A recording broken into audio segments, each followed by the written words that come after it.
Sir, ও sir, আমার 10-20 টাকা দিবেন, কটা ভাত খাইতাম।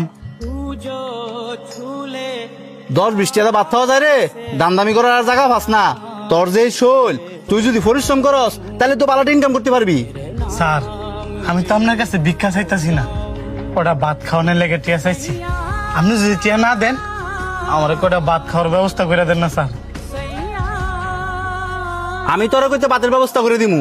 আমি নিজে তো দিন রাত পরিশ্রম করি কটা ভাতের লাগিয়া। যাও অন্য দেখ। স্যার, এই অসল ফাওটা লইয়া শরীরটা আর মানতাছে না, এন্দা আবার প্রচন্ড খিদাও লাগছে। আমি কিন্তু স্যার ভিক্ষা করে খাই না, আমি একজন দিন মজুর।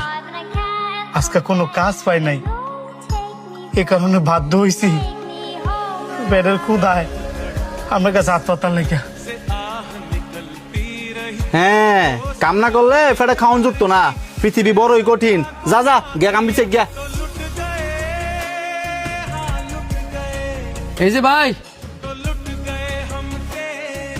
আপনি ওই এদিকে এদিকে।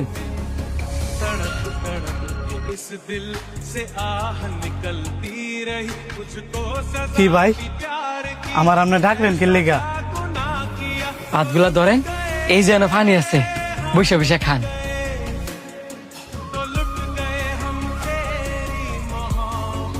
আমি কেমনে খাই? এই ভাত তো আপনি খাইতে বসেন।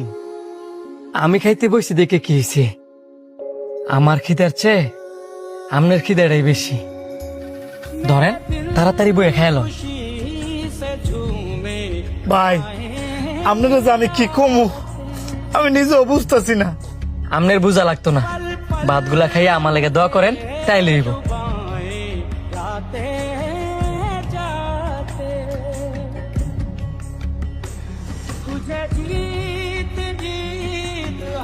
হয় শান্ত, এদিকে আয়।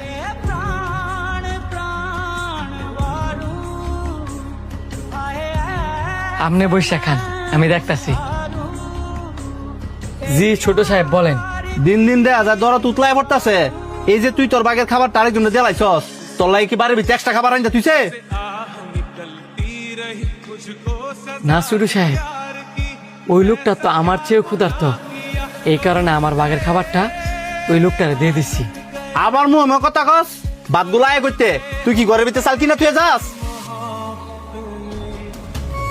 ছোট সাহেব, এত অহংকার ভালো না। আল্লাহ পাক আমনে ঘরে ধন সম্পদ দিছে ঠিকই, কিন্তু মন দিছে না।